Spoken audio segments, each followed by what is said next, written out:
Hey there, commercial construction coffee talk fans. Thanks for chiming in. My name's David, of course, and I'm your host. I'm also the publisher and editor of Commercial Construction and Renovation magazine. We're digital now, but this is what it looks like. And I've been taking some of the archives out. This is November, December 2007. Walmart. Whoa, this is a big one. Walmart. They never used to do coverage and so forth, but here we got them to Charles Zimmerman, VP of Prototype and New Format Development. So this was a great issue. Thank you, Walmart, for gracing the cover way back in 2007. And look, it's always cool. I was doing all the current issues. We went digital August 21, 2021. So I've been grabbing some of the boxes in my corner here, the archives, and it's really cool to see, way back when, what I used to look like and what I was thinking and what stores used to look like. And, but this is what it used to look like, but we're digital now. So you got to catch it up on the web. But definitely always nice to go back in history and see what it looked like. So I'm actually working on a couple of two book projects. I was thinking about talking about my story and all the things that I've done in my publishing career and how I started and all the things. And was talking to a book publisher and then taking all my publisher's columns and actually putting them into a book.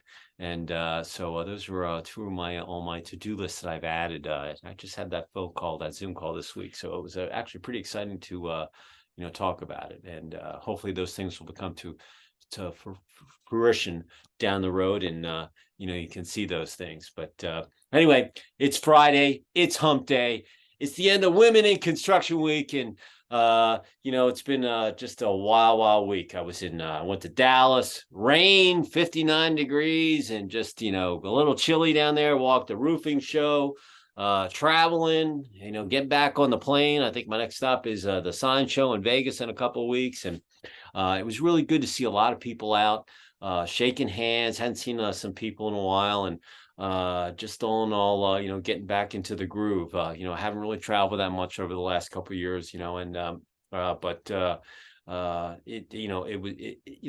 it's just good to go out and see people I haven't seen in a while. And a lot of people I've known people 25 years. Some people are starting to retire, doing some other stuff, and the young, new people are coming in, and some people recognize me, I recognize them, and it was just a really good time. So the roofing show was really fun to be at, and saw some really cool things. One of the coolest things I saw is Tesla had a booth there, and they were showing metal roofing panels that actually had solar panels in inserts. So it was actually a 2-in-1 gig.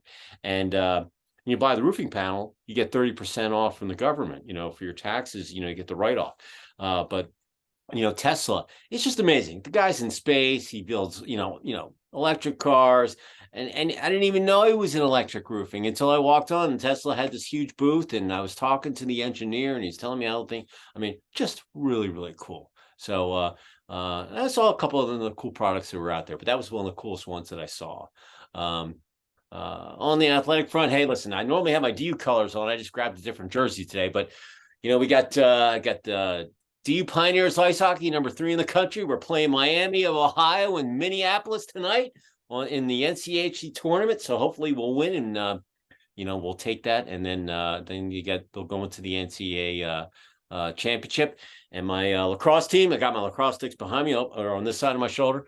My DU Piles, we're going up to Connecticut to play Yale tomorrow at 11:30 a.m. So I've got to get up early to watch the game. And we beat UNC last weekend, and we're ranked number 18th. So we broke the top 20. We're back in there. We beat the Yale Bulldogs tomorrow.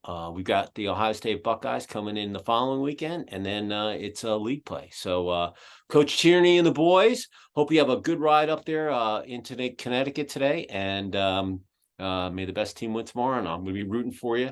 I know my wife knows I'll be screaming at the laptop, from about 11:30 till 2. So you know what I'll be doing till then. So if you're out there, text me, go Pios. I'll be there. So with that said, I wanted to end the week off, with Women in Construction Week kind of ending this week. I have a nice young lady out in Southern California, down in the San Diego metro area. Her name is Marie Waite, and she's the founder of Finest Women in Real Estate. And she's got a couple of radio shows in real estate. And I just guest hosted the Men in Real Estate for her last week, which was so much fun. I had never done a real radio show before, so I had to look at the clock. I had 3 12-minute segments and an 8-minute segment. I didn't even know the guys until I met them on there, but they were really cool. Charles and Thunder, the guy out of Minneapolis, and we had some fun talking about the pits and valleys of real estate and interest rates going up and all this stuff, and it was just a lot of fun. So with that said, Marie, welcome to Commercial Construction Coffee Talk, and say hello to our guests out there. Hello, everyone, and thank you, David, for having me here today. Yeah, no, hey, you know what, listen, we play phone, we cell phone tag and so forth over the last couple of years, and I was like, I don't think I've ever had you on here. You should, let's schedule it. So, welcome. Thank you. No, so we'll we save the best for last, at the end of the week, So anyway, this is how my show works. I do it in 3 parts. You're going to tell your story, where you grew up, where you went to school, brothers, sisters, all that good stuff, and then how you ended up where you are today. And then we'll talk about the last 3 years, some lessons learned, through the, the roller coaster that we're all living in here. And then we'll finish it off with one final thought, a positive thought or phrase for our listeners, and then your contact info, and then we'll get ready for the weekend. So with that said, the floor is yours. Tell us your story. Okay. Well, thank you, David. So I'm originally from the Philippines. I'm sure you can tell. We know you're not from the South, okay? But growing up in the Philippines, my family, they are known in performing karate. So my grandfather was the founder of karate in the Philippines, and my dad and my uncle made so many karate movies. My mom is the first female black belter, so you can imagine. I did not know that. Are you black belt yourself? No, here's the interesting thing. My dad never gave me a black belt, any type of black belt, none. But what he did is he made sure that I understand what karate is, and I actually helped him teach a lot of the militaries in the Philippines. So I was performing karate in front of hundreds of men, and that's how I learned karate. He was just teaching me and never gave me any black belt. I'm a black belt in Taekwondo. So, oh, that's awesome. First degree. My daughter is too. She also is a black belt when she was growing up here. You know what? Being a black belt, it's kind of like it's a large, but it's a small community. It's kind of, it's a special thing. You never, if for those of you out here, if you don't know about martial arts, just because you get a belt, doesn't mean, once you become a black belt, it doesn't stop. You go to 2nd, 3rd, 4th degree, but your learning never stops. You might have reached the summit, you've climbed the mountain, but but you never stop learning. You have to. You just got to keep on going. So it's never like you never cross the finish line. You kind of get there, and then you start, another race over. And the reason why actually I took Taekwondo. My son wanted to take it, so I went down there, and I was sitting with all the parents. I had a BlackBerry back then. That's how long ago it was, when BlackBerries were king, before smartphones really came out. And I'm sitting there, and I'm on my BlackBerry, and and I was really hard on my son. I just wanted him to grow up the right way and do the right things. Yes sir, no sir. But I'm looking at him, and I'm like, man, when he gets bigger, he's going to be a beast. And he might take a swing at me one day. And he knows this story, and I was like, I think I might want to go and take the class, just to learn it, to protect myself. And, I always told my son, I said, look, if you ever take a swing at me, you better knock me out, because if not, I'm going to get up and I'm going to come for revenge. I'm coming for you, and I come from the school of hard knocks. So we took Taekwondo together. He got all the way up to his brown belt, and, but he got sick. And I said, look, take a couple of weeks off. And then I couldn't get him to go back, and I tried everything to go to the class. I'm like, Brody, you're like right there. and you can always listen, you go back a couple years if you want, but do it before your life's over. You got to go back and get your belt. So I just kept on going.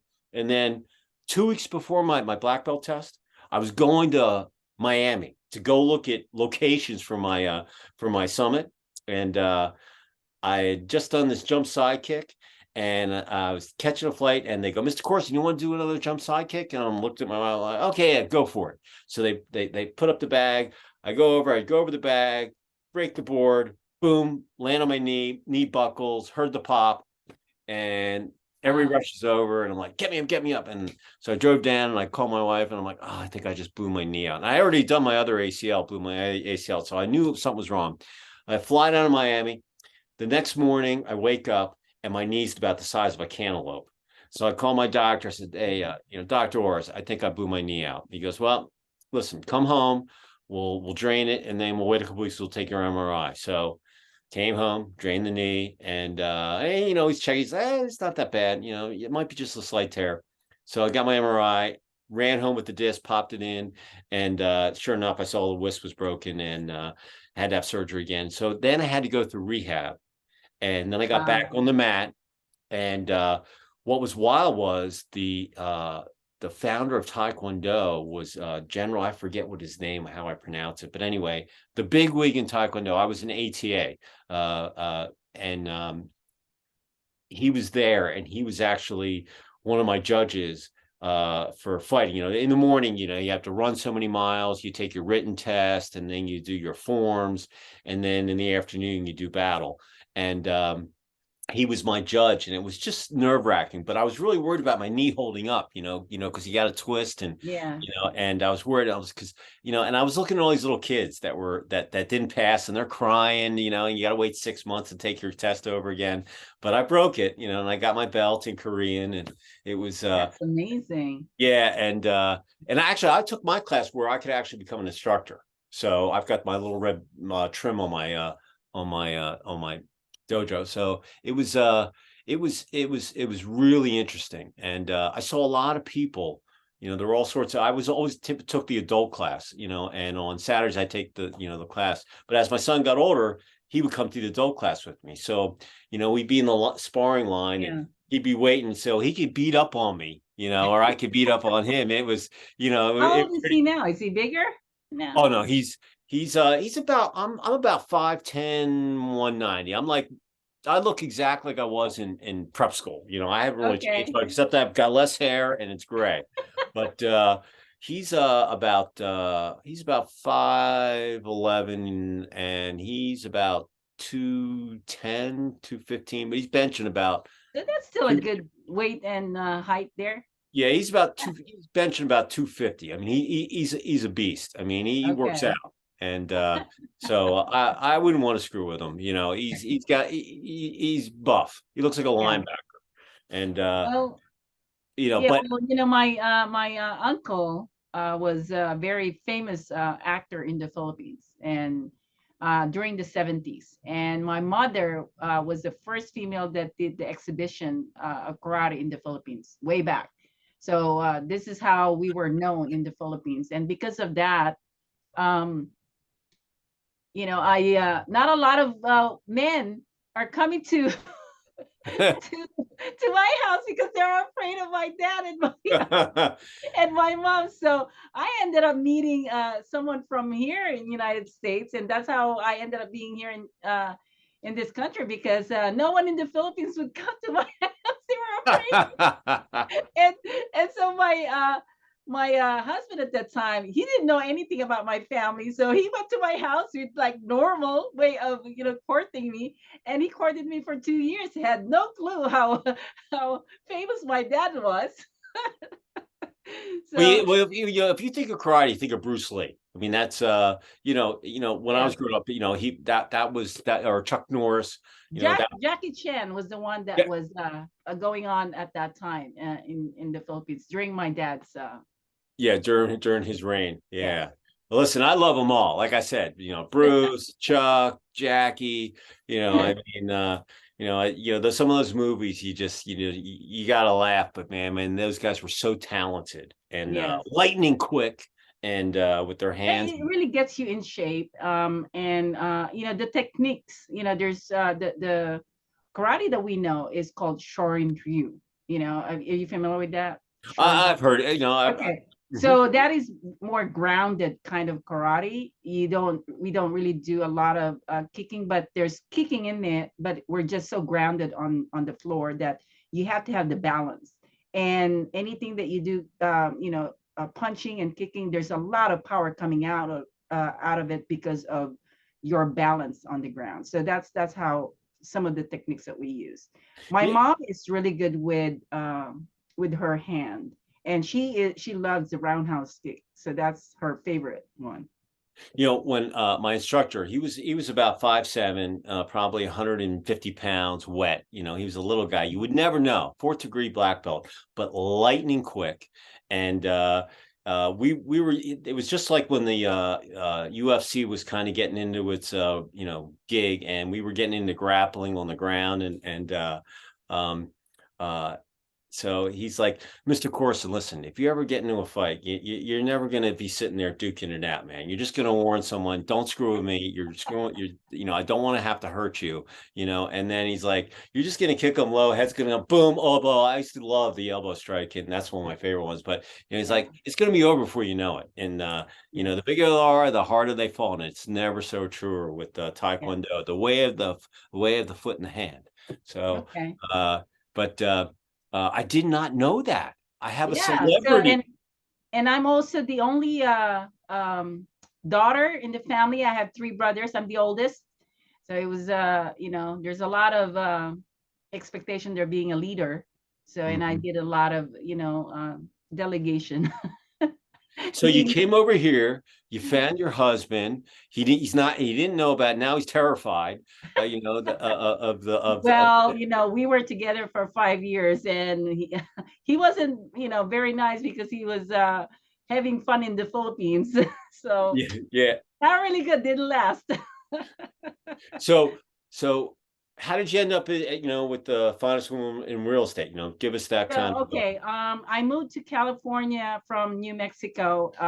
I started actually in the healthcare industry for 11 years, and then from there, I was doing a lot of investing. Well, actually, even before that, we were already investing properties in Albuquerque, New Mexico. So I had a lot of properties there, and the way we acquired those properties is through VA programs. The real estate broker has access to for us to get those properties because if falls out of escrow, we come next in line. So I was able to get houses and multifamily in Albuquerque, New Mexico. And so when I left that state and moved to California, I had to sell it.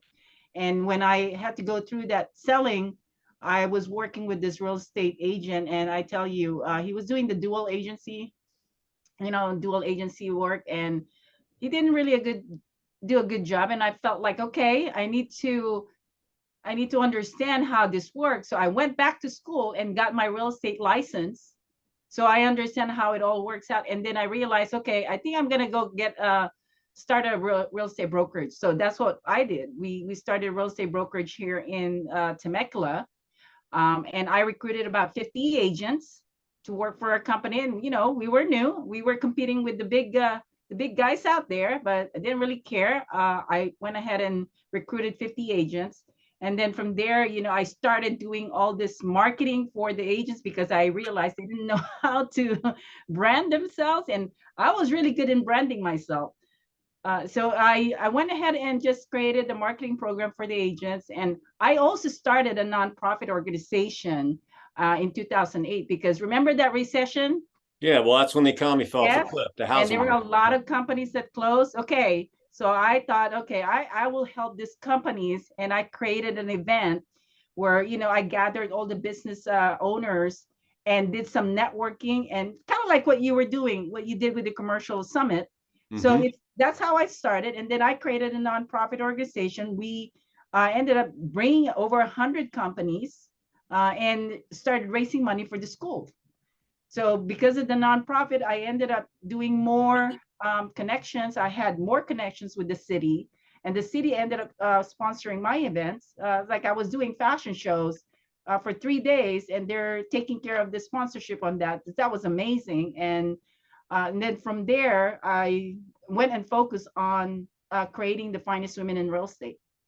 And that's where I started bringing all these women together. We did a TV reality show filming in 2015, and we did an airing at the ArcLight Cinema in Hollywood. We had about 150 network distributors that we invited. And then I got introduced to a TV talk show host from One America Network who mentored me for a year, and I learned how to film TV talk shows. So from there, I started the Finest Women in Real Estate. I had 48 episodes, and then created the Real Men of Real Estate. I had more episodes, and what we did with that is we ended up airing it on NBC.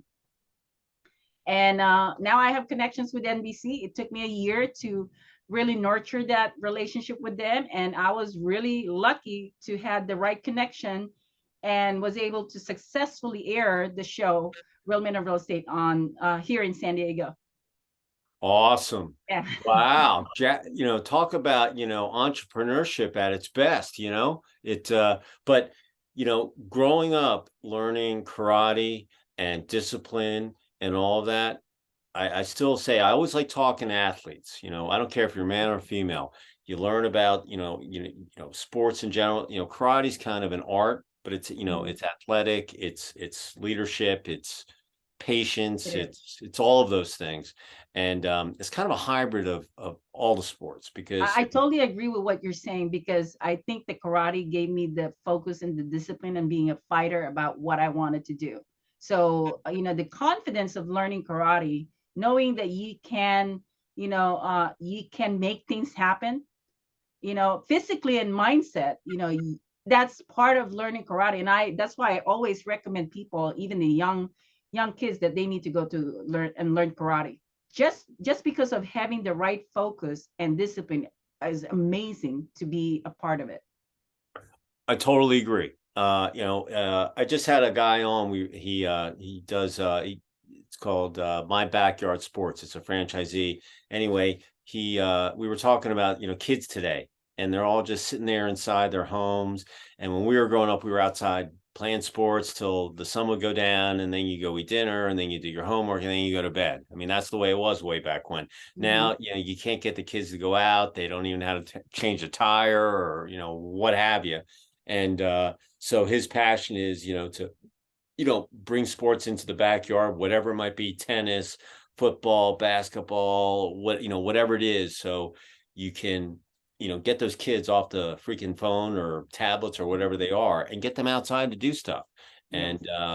And you'd be amazed at how many studios are around the area, whether it's karate or taekwondo or just self-defense, that have just popped up. And it's not really competition. It's not like having the Burger King versus McDonald's and and all that. It's kind of a nice family. Everybody wants everybody to succeed. Well, here's the thing. When my daughter was 5 years old, there was another kid that was kidnapped and raped at the same age, 5 years old. And I made sure that my daughter goes straight to karate when she reached 5 years old, and then she got her black belt after I think just a few years only. I mean, really, you need to continually teaching your kid to have good discipline. And once you learn karate, you have really good control of who you are. It's just incredible what makes you a better person when you go through the karate lessons. Yeah, absolutely. So, I did not know all this. This is great. Yeah, you can research. You can Google my grandfather. His name is Latino Gonzalez. Gonzalez. Yeah, he's the father. He's the one that brought karate to the Philippines. And my uncle was a good-looking, man that he ended up being so famous in doing karate. He's like the Jackie Chan in the Philippines, and he would fight 100 people in the movies, and he will be the only one who's gonna survive. So it's really fun to see all those movies a long time ago. But having that background, it really set me to where I ended up meeting my my husband at the time, and that's how I moved here into the United States. And this country has a lot to offer. That's one thing I think people are missing out, that they don't really see what they have. coming from the Philippines, Philippines is a third world country. Okay. A lot of people just don't have the opportunity that you offer here in the United States. That's why I have no problem taking on any task, any projects that comes my way. That's why you see I have so many projects, because I know that this is a blessing for me to be able to have, and I really make it happen. So people out there, you think that you're going through some tough times, you don't know what tough times is. You got to go back and go to the Philippines and you'll know what that means. So Yeah. here it's been a blessing. You were asking me about the maybe the 3 years, the last 3 years when everybody is going through tough times. Mm-hmm. Actually, I exploded my business in the last 3 years. I actually tripled my connection. I created more projects. I made so much money in the last 3 years. Yeah. When, you talk about, like, when I started my company, I went out on my own right after 9/11. So 2001, I went out and, probably the worst time ever. Everybody's telling you, don't do it, don't do it. They're all poo-poo partiers, and stay where you're at. And I rolled the dice. I went out, and 9 out of 10 businesses don't make it. And so I went out and weathered the .com, 9/11. Then I went through the housing crash, and 8, 9, 10, and I had the big show, and then I bought a couple of my partners out, and then we did the summit gig that you attended, and then kind of cruising along, and then this last thing over the last 3 years, it was different because when the housing crash happened in 08, 9, and 10, you were still flying, there were still restaurants open, there were still stuff was Mm-hmm. still. This was kind of different because you didn't they said it was gonna be a couple weeks, now it's a couple months. Now here we are 3 years later, and we're still living in it. And a lot of people, you know a lot of people that I talk to, they all say that they've had, it taught them more about their business. They learned more about their business. They learned that there's more than work. There's also other things you can do with your life, and life's short. You got to take it for, you can't take it for granted. Brought a lot more families together. A lot of people learn that they can work from home. They don't have to go to work, which has affected the real estate market. Uh, and now, with technology, even like before, Zoom was around before, the shutdown happened. Now people, it's a daily occurrence with them. And I talk to people, oh, I'm zoomed out, I can't do another one. But I know that, I had this project manager on right in, I don't know, a couple of years ago, one of my first episodes. And it's so funny when I look back at my first episodes. God, it was a terrible interview. So I said, tongue twister. Anyway, he said, in one day, I was in Saudi Arabia, South America, the UK, Canada, did a couple walkthroughs in, Central America, Mexico, and then I was in the US. And pre-shutdown, I would have taken me 3 weeks to do. Now on Zoom, I can do that in one day. Yeah. That's And the thing. You just learn the technology, and just adapt, pivot and be very innovative about your process.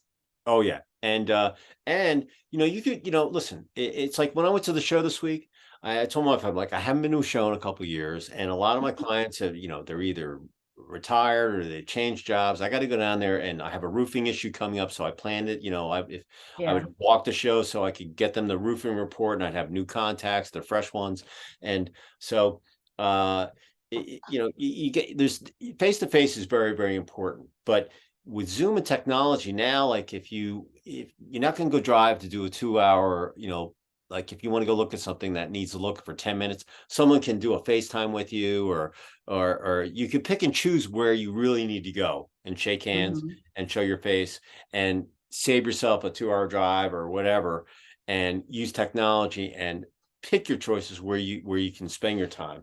And listen, I'm a million miler. I don't I didn't miss travel. Getting on the planes and hotels. I mean, I've been to all the seas. I've seen everything. But it's good to see people. And Yeah, Yeah, I just still be like social. in-person meetings. I'm sometimes I'm so Zoom out because I have too many Zoom. Like today, I have like 5 appointments, Hmm. and it's all on Zoom. But next week, I'm gonna go see someone from who is a leasing manager. He wants to collaborate with me, so I'm gonna go drive and meet this person for lunch. Yeah. No, listen, listen, as human beings, we're social animals. So Yeah. you got to get out and, I shoot emails all day. All right. But there's certain ones where I pick up the phone. Okay. My phone, this is like your best tool ever. And pick up the phone and call someone. You don't have to do a Zoom call. You can make a simple phone call and you'd be amazed at how productive you can be versus just shooting someone an email, because an email you can read 1,000 different ways. I mean, I Mhm. can't stand when people use exclamation points. Maybe it's the editor in me, oh, here's the photo. No, I don't know. Just, so people, you read emails, you're like, God, is this person pissed at me? Or why would they, anyway.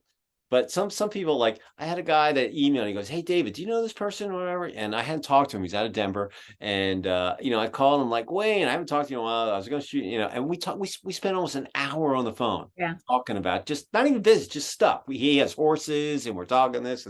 And so, you know what? Pick and choose who the people you want to email, and then Mhm. pick up the phone or get in your car and go see someone, and it could be local. And I mean, my thing is, if anything's within 5 hours, I don't fly, I drive it, because I know by the time I get down to the airport, park my car, get in the shuttle, go through TSA pre-check, get on the plane, get off, I could probably be there, you know. Yeah. So anything, like, I'm in Atlanta, so I'll drive to Savannah, I'll drive to Charlotte, I'll drive to Nashville, I'll do Birmingham, Orlando. I've done that ride a couple times. It's probably fly, but if I had to, I could drive it. But anything 5 hours, I drive it. And That's awesome. It's very different when you're having a one-on-one conversation face to face, because you can definitely have more projects come out of it. I mean, all my meetings, I always have project coming out of it from all my conversations. so with your boom, over the last couple of years, how did you weather the storm? I mean, you were in California, and it was basically a shutdown state. Depending on what city you were in, obviously, some municipalities were more strict than others. But talk about the whole mentality of, like, just people in general out west, that out there in Cali, and just some of the things that you didn't realize that now incorporate in your business, and moving forward, what you see, like, in the real estate market. Actually, a lot of people here really just isolated themselves, but for me, it was a new way of communication, and it opened up so many levels of connection for me. The fact that I am so well branded in the social media, people reach out to me, and because of the Zoom, I've embraced Zoom early on in my life, so it wasn't a problem for me to connect with them. And since then, I actually ended up connecting with people from different states. I have connections and clients from Chicago, from New York, from Florida, from New Mexico, and I didn't have that before things got so bad. But I looked at it as, you got to be innovative about your process, and you have to open up to other challenges. I mean, I remember trying to create my banner, my backdrop. I started creating this because I wanted to be presentable when it comes to communication on Zoom. And I'm still trying to be professional with everything that I do, whether I am on online or meeting them in person. And that's something you need to keep in mind, that if you wanted to really be good at what you do, you have to be consistent in how you present yourself. And whether it's things are, I remember being in a meeting where everybody was like so casual. Come on, you guys, this is still business. This is not a family and friends communication. You still have to impress me in order for me to do business with you. And so I have kept that in my process, to where wherever I meet you, wherever I communicate, I still keep it professional. Yeah. Hey, listen, image is everything. Hey, listen, Charles on your show last week, he said, "Hey, I remember, if you wanted to go get a loan or a mortgage, you'd have to have a suit and tie on. Now you go in there with a nice polo and a pair of khakis today, and people are casual and this and that. And, the times have changed uh, uh, and I, like I said, look, I moved. I got rid of all my suits and ties. I don't wear them anymore, and I saved a couple. And I still think get dressed up feels nice. Get Well, yourselves it's, all. it's just being presentable. I mean, I've seen people where they were wearing like a blanket, Mhm. and they had nothing. It's like, seriously, this is a group of business people, and you come in with no shirt or with no blouse. It's like it Yeah. doesn't make sense. And then you can see backdrop, whatever they have in the back. It's just so distracting, and it doesn't set a good tone of your business representation. So again, it doesn't matter what we're going through in our economy or in our life situation. You have to be consistent of who you are, because you're branding yourself.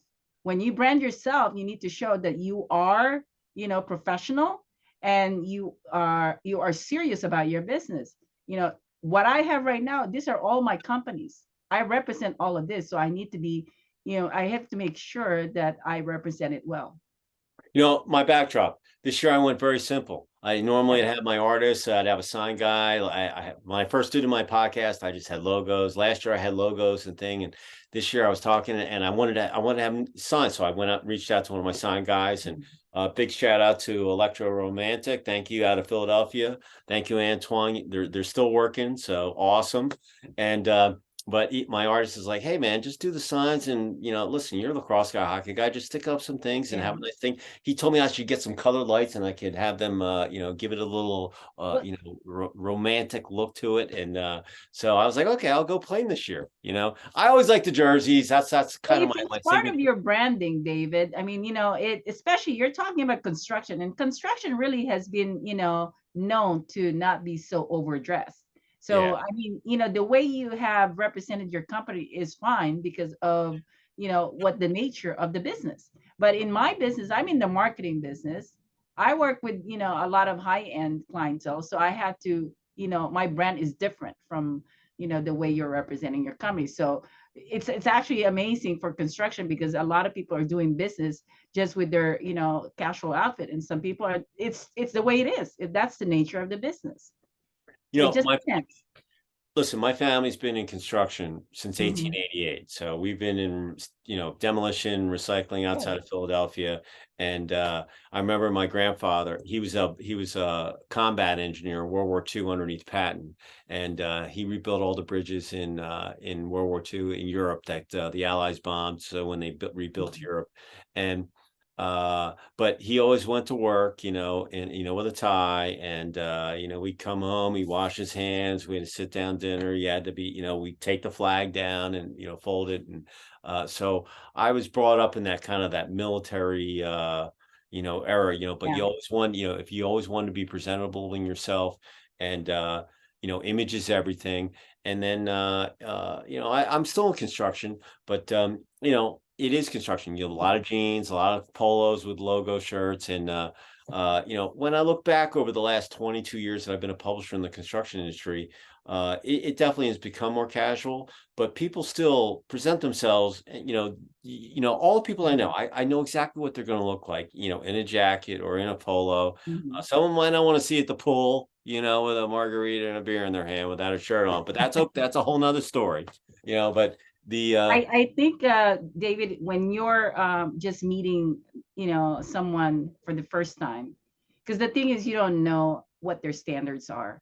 And some people are okay with being casual, and some people are not. Because I remember I did a TV a Zoom recording with a group of guys, and one comment, I got a call from someone that I'm connected to, and said, "Come on, Marie, they should have at least wore a suit or a sports coat or something like that." So other people have certain expectation in order of how they look at people. So again, I think, if you are still branding yourself and you really wanted to up your game, I mean, you still have to really think of other people that have high standards.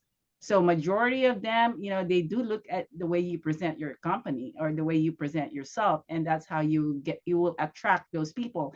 And I can tell you, with the way I have branded myself, I've attracted so many high-end clientele because of how I created my branding. So it just depends on everybody's business and how you want to create that brand. And I'm a branding strategist, David. So I kind of help people in terms of what message do you want out there? Who are your target market? How are you connecting with them? So I create that content for them, or the image that they wanted to put out there, and help them with that. Tell me about, California real estate right now. I mean, where is it? Whether it's on the commercial side or the residential side, what do you see happening out there? You talk, you have all these agents and you're talking to people every week on your shows and stuff. Give us the vibe of what do you think's coming down the pike? You know, I uh, think the pricing of the California, residential have gone to normal. It's not as high as it was, because we have a shortage of inventory here. Okay, so because of the interest rate and because of all these things that are coming out on news, so I think the sale has gone down, the sales price. But still, there are still a lot of buyers because don't have a lot of homes. So it's very different. And then at the same time, when it comes to commercial, I think there's people that do have money that wants to invest, because I attend a lot of these investment groups meetings. There's still a lot of money floating around, and we're talking. I mean, like today we had a meeting, and this is people where they have millions of dollars of money that they wanted to invest here in the United States. They just don't have any projects. So we were creating projects for them. And so that's something that you have to be connected to. Again, part of what you have to do is make sure that you are in the right image of your business in order for you to get through this or access some of these things that are happening. And I'm able to get the connections because of how I presented myself. And then some of my connections, like I was talking to somebody from Texas today, and he's been in the real estate business for many years, and he's seeing what I'm doing in terms of how I can get him connected to those projects.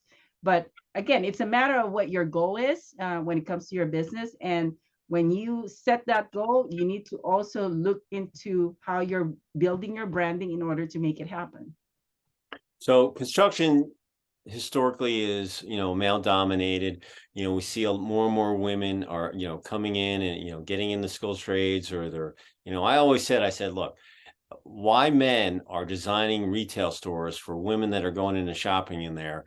I never understood that concept, because they're the ones that are going to go in there. But, now, I looked at my circulation, half the circulation was female and men, but Yes. it's a really cool thing to celebrate women in construction, Well, I was women in just in general. the National Association of Home Builders, okay?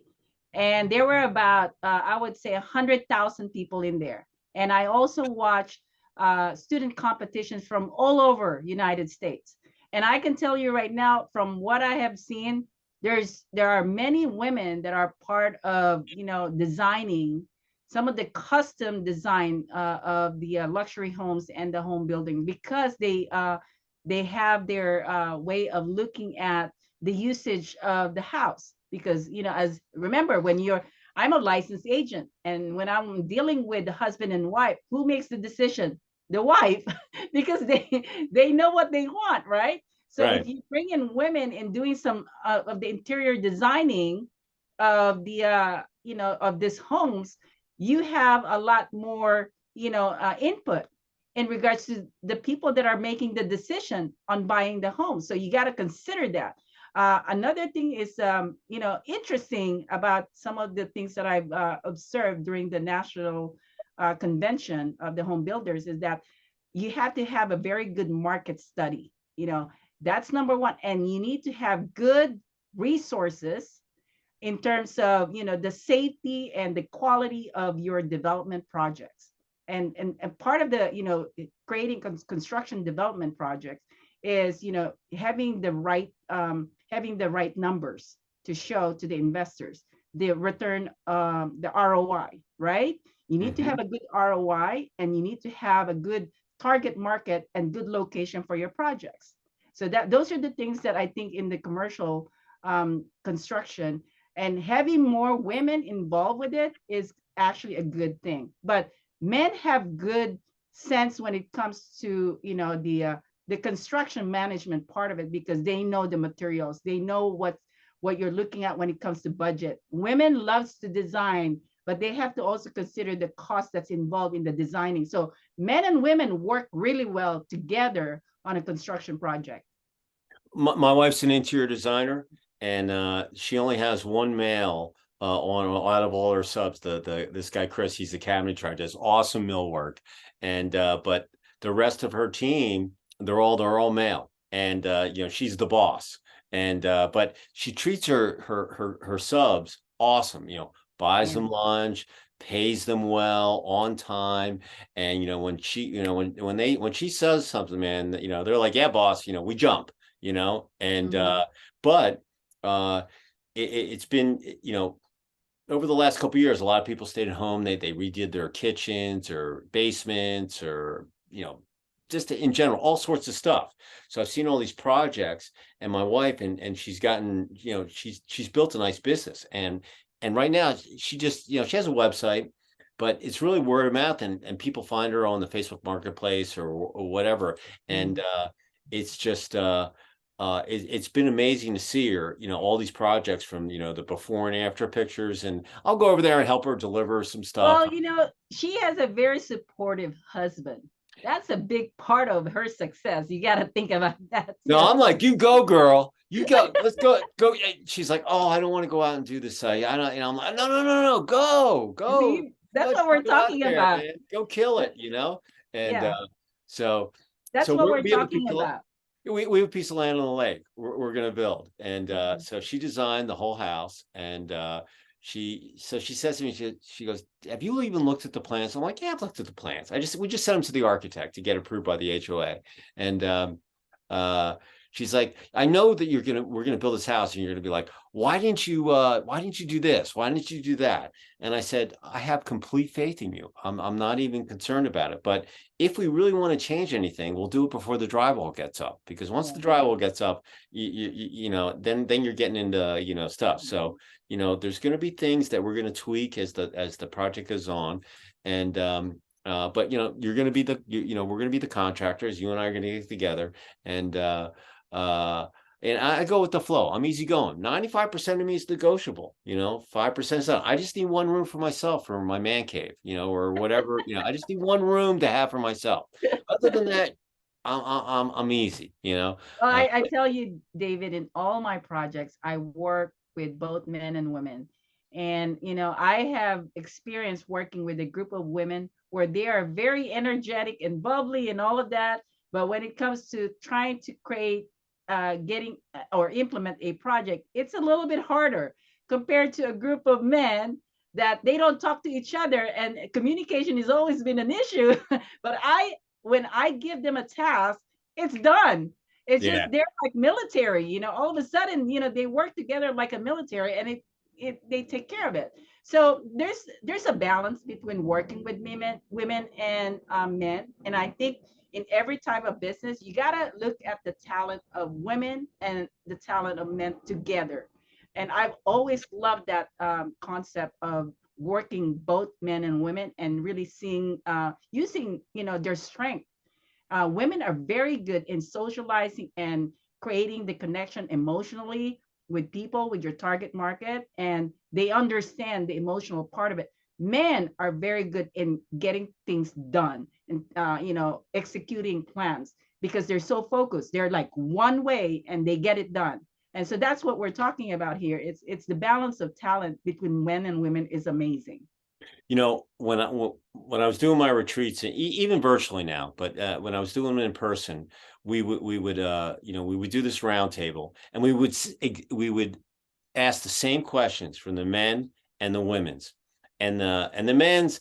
yeah, there were a lot of egos in the room or whatever. And I mean, they were all good. They were all fun. But the best ones were the women because, they would just have so much fun and they would bond Yes. together and, and, uh, but the thing I think about the difference between a man and we're both wired completely differently mentally. Mhm. So men are, blinders on, let's get it done. Women are multitaskers just Yes, because, that's what I was gonna say to you. Women are just good in multitasking. Look at what I have.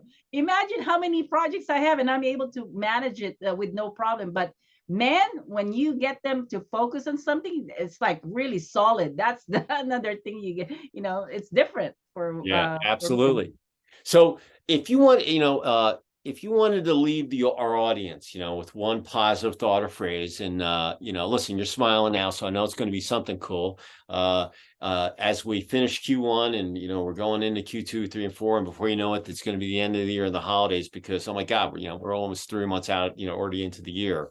What would it be to leave our listeners out there in commercial construction coffee talk? Okay. Well, I think one of the things that you really need to enhance is your interpersonal communication with people. We were talking about, working with women and men, but if you enhance your process of communication, understanding people's behavior, their different types of personalities, I think that's the number one thing that you can focus on. And you can even go back to school just to attend and learn more about interpersonal communication.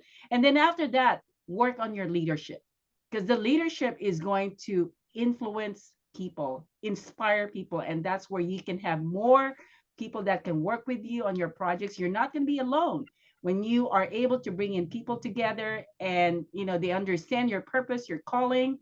You're going to be successful in whatever you're doing. Right. I'm all about communication. It's, listen, if you don't know, ask, and then you'll know where you are, whether you're a man or woman. But I'm all, listen, that's right on. And so my thing is right now it's just get it done, Yes. getting the W on the score. As an athlete, I don't care if you win ugly or pretty, it's still a W, and it's something to put on the board. And the more W's you have and the less L's you have, the losses, the better you're going to be. And losses aren't bad, because you're not going to win at everything. Just like in karate, sometimes you might not get the form right, or you learn from your mistakes. Mistakes are not bad. Yes. That's how you improve. No one's perfect, and the more mistakes like I'm a sales guy, so I know the more no's I get, the more yeses I'm going to get down the road. And they sometimes they'll come in bunches, sometimes they're just scattered about. But you got to stay positive. You got to look at it's partly sunny, not cloudy. The glass is half full, it's not half empty, and you got to have fun. If you're not having fun with whatever you're doing, go do something else because you're wasting your time. And but communication is key. I'm right there with you. So, Marie, if someone wanted to like talk real estate with you, or what's going on, maybe they have some idea, from a branding point of view, how would they reach out to you? Yeah, it's pretty easy. They can go to my website, mariewaite.com. That's MarieWaite.com.